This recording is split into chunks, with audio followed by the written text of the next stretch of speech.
Yo, YouTube! Welcome back to another Den Den Boys video. My name is Garth. I'm one half of the Den Den Boys. And today, we're doing something special again, because it is part 2 of my greatest games of all time. If you've been following on Insta, on the page, I have counted down from 50 to now 11. Yes, that's right, 11. And today we're going to be doing the final part, 10 to 1. What is going to be my greatest game of all time? Now, if you haven't watched the first video, little disclaimer, these aren't necessarily going to be the games that are critically acclaimed or widespread and well known as the greatest games of all time. These are my favorite games of all time. Games that hold a lot of nostalgic value for me. Games that have a story behind them, whether I've played them with Vaughn or in my youth. Yeah, they're my favorite games of all time. So, let's get into it. 10 to 11, here we go. Number 10, Red Dead Redemption 2. Wow. I mean, this is Rockstar at its finest. Forget about the smut that is GTA. This proves that Rockstar, when they do things right, can tell a compelling and adult story with some actual maturity. The game itself, open world, Western. If you've played the first one, they took everything from the first one and they just took it to the max. I was cowboy for the 6 months that I played this game. My life was cowboy. Yeah, it's a beautifully told story. The way you lose yourself in the map itself, going from one mission to another, or one place to another, and then finding those little breadcrumbs that lead you somewhere, and then going down that rabbit hole. Like I said, I lost my life for 6 months playing Red Dead Redemption 2, and for that reason, it is a must in my top 10. I love Red Dead Redemption 2. Number 10. Number 9. Surprisingly, back to back, Rockstar, Grand Theft Auto 3 and Grand Theft Auto Vice City. I couldn't split them, which is a bit controversial. I get it. I'm supposed to pick one, but I really couldn't split them. They're too close, and I think they almost go hand in hand as a collection anyway.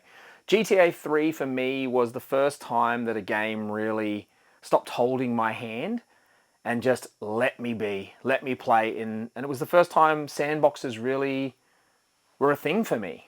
I remember that moment of being let out into the world after beating the first few missions and being shown the game, and then thinking, what do I do? Where do I go? Oh, I can go anywhere? I can do anything?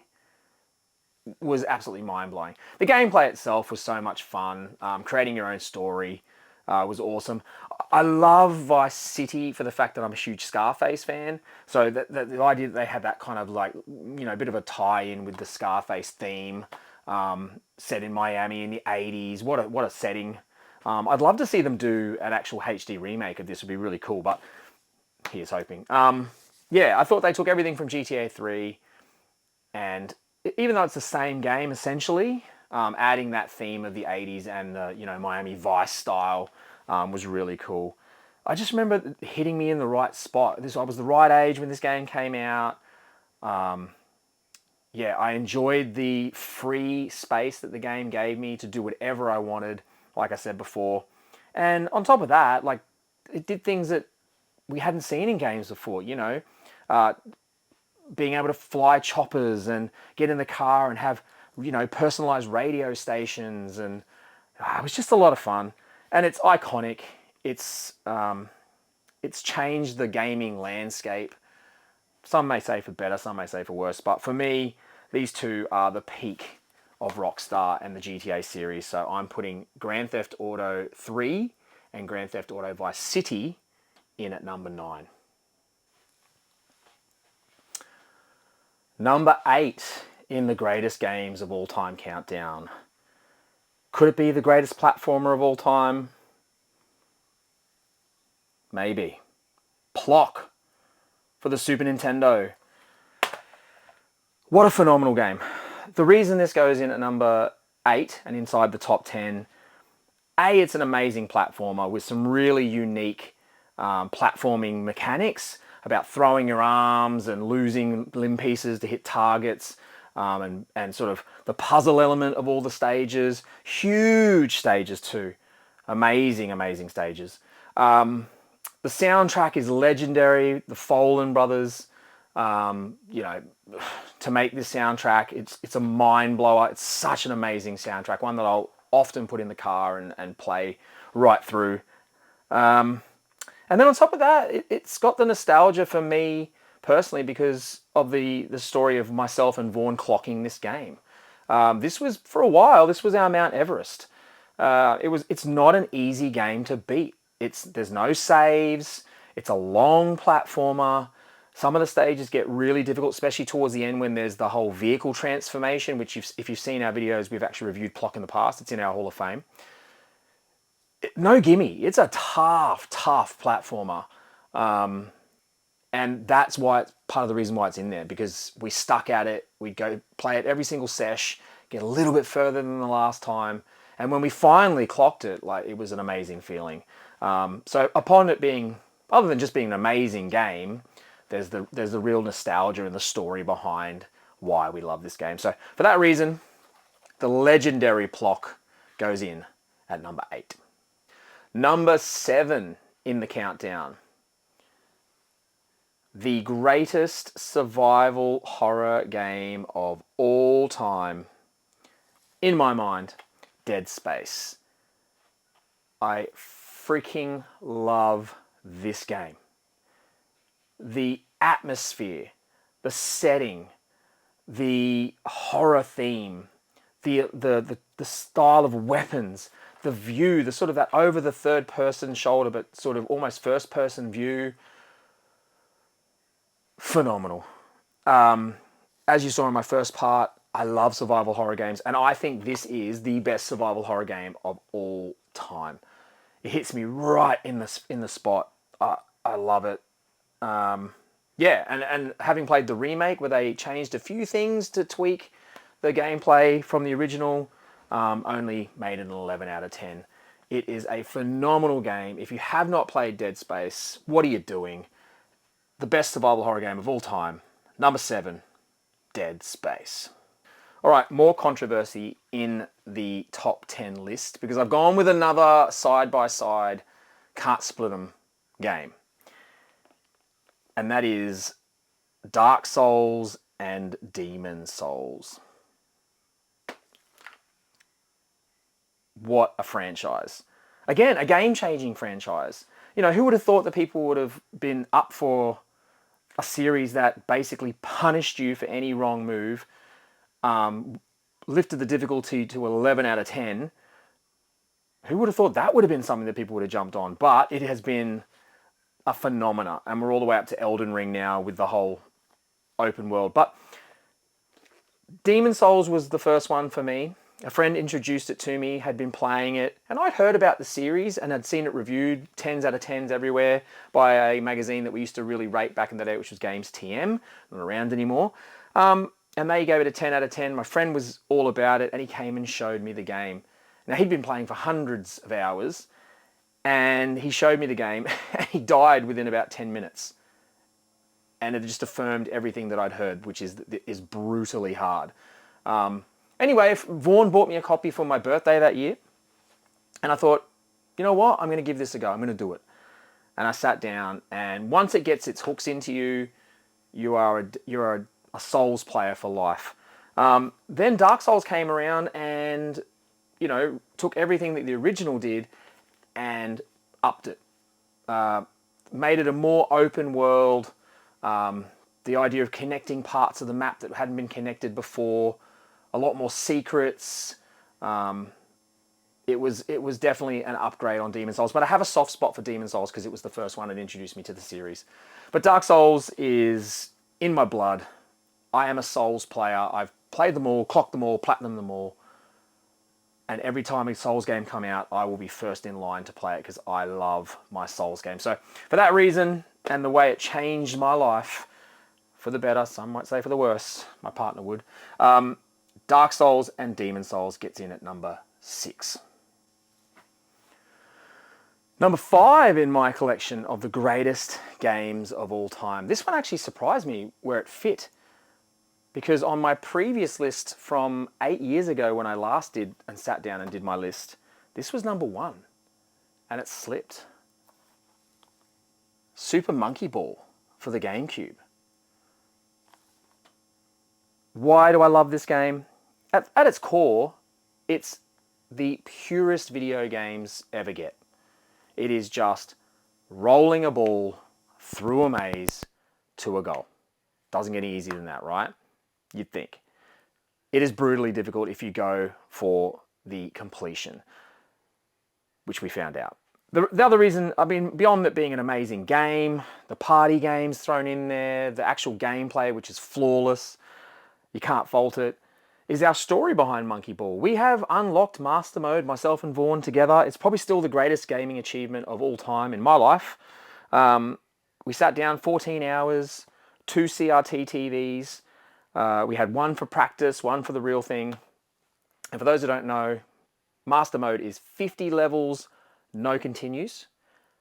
10 bonus levels, no continues. And if you do that, you unlock Master Mode. Took us 14 hours of non-stop gaming to do it. And then afterwards in the morning when we got up, thought it was a crazy fever dream. Couldn't see Master Mode on our menu and did it all over again. So we've actually done it twice and then found out it actually was there the whole time. It's wild. We're Monkey Ball fans, and unfortunately the series has never really recovered from the perfection that was the first. So for that reason, Monkey Ball goes in at number 5. Again, quite controversial when I sat down and did this list. Number 4 was a little bit higher last time I did this list. Number 4 is Alex Kidd in Miracle World. The game that pretty much started it all. Started this whole crazy gaming thing that I do. You know, being a kid growing up in the 80s, had a friend who had a Sega Master System 2. Begged my parents for it. I'd go around his house all the time, play Alex Kidd in Miracle World, and yeah, that's where it all began. Nostalgia, that's why it's in. Gameplay-wise, it's actually not an easy game to beat. Even sitting down today, it can get you. So, you know, I love the fact that there's the difficulty factor, but I think it's in here just because for most kids in the 80s, growing up in Australia anyway, Sega was our life, and this was our flagship. Alex Kidd was our man. No Mario here, it was all about Alex Kidd. So for that reason, and the fact that it started my crazy gaming journey, Alex Kidd in Miracle World gets in at number 4. Oh, and Jane can match his rule. All right, we're getting to the real deal now. Top 3. These are the biggest games of my life. Number 3, Final Fantasy VII. Ah, man. When I think about this game, I think about a time in my life when things were much simpler. It was all about video games and maybe some work on the side. And you could just dump hours upon hours upon hours into an RPG like this. So that's part of it. The other part of it is it's a phenomenal RPG. I think people forget how good Final Fantasy VII is. People sort of boo on it a little bit because it's super popular. And they want the tall poppy syndrome of knocking Final Fantasy VII down and, oh, it's too popular, so it's not for me. Forget that, man. Final Fantasy VII is a phenomenal RPG, and it deserves some respect on its name. Back in the day, 1997, you know, we're talking crappy internet. My brother and I creating our own strat guides for this game, hunting the internet, game magazines. We created Word documents for like hunting chocobos and getting gold chocobos and beating the weapons. And I mean, I've beat this game with every combination of characters. I've done every side quest there is to do in it. I have dumped so many hours of my life into this game, and I ain't mad about it. some of the best times of my life. So for that reason, Final Fantasy VII gets in at number 3. Number 2, we're almost there. Toejam and Earl, Sega Mega Drive. This is in because this is basically the start of the Den Den Boys. This was the game that brought me and Vaughn together. He comes down from Toowoomba at the time. I'm dating his wife's sister at the time. And I don't even know how we got on the topic, but somehow Toejam and Earl came and I was like, do you want to play? I'd love to play. Let's play. We sat down upstairs in the basement on an old CRT and we played Toejam and Earl right through. We even got 25 levels and the game glitched and didn't give us the shit piece. We went, fuck that. Back to the start, did it all over again. And that is how gaming friendship was born. That's bromance right there. So Toejam and Earl, one of the greatest, if not the greatest co-op game of all time. And the fact that it brought me and Vaughn together as Den Den Boys has to go in at number 2. Woo! All right, we've made it. Number 1 in my greatest games of all time. Drum roll at home. I think I heard it. Wonder Boy 3, The Dragon's Trap. Ironic that I'm standing in front of my Master System wall. I thought about this long and hard. This wasn't my number 1 last time, but I thought about it in terms of all those great things that make me pick my top 20 games. And that was things like the nostalgic value, the gameplay elements, the visuals, the fact that it was on the Sega Master System, which was, you know, my first console of all time that I started playing when I was a young kid. And then I thought about also, you know, this is a game that I could go back and play time and time again. It is timeless. It hasn't aged since the day it was released. It is still as good now as it was when it first dropped on the Sega Master System. It's a brilliant, brilliant game. And, you know, knowing and learning all those secrets and mysteries about the game, you know, it's no gimme to clock. I love the visuals of this game. I love the transformations and the different characters you get to play at. And for me, it was my earliest introduction to RPGs. It's RPG light. I love this game. I love this game, and I want to be buried with this game. Maybe not, but you get the point. It has to be for me. After all those things that I've thought about, Wonder Boy 3, The Dragon's Trap for Sega Master System, number 1. There you go. We made it. 10-1, 20-11. We did it. Thanks again for watching and tuning in. We really appreciate you guys. You know, we've got little goals to get to 1,000 subscribers. So if you like what we're doing, subscribe and check us out. We've got a whole ton of videos up there. We hope you enjoy. We do this because hopefully you guys are enjoying the videos and we're giving something back. And also comment about my list. What do you think? Did any of these games get in your top 10? Any of these games are you blown away by? Can't believe it went in there. I'd love to know. Anyway, there you go. Greatest games of all time. Out. Peace. Thanks for watching.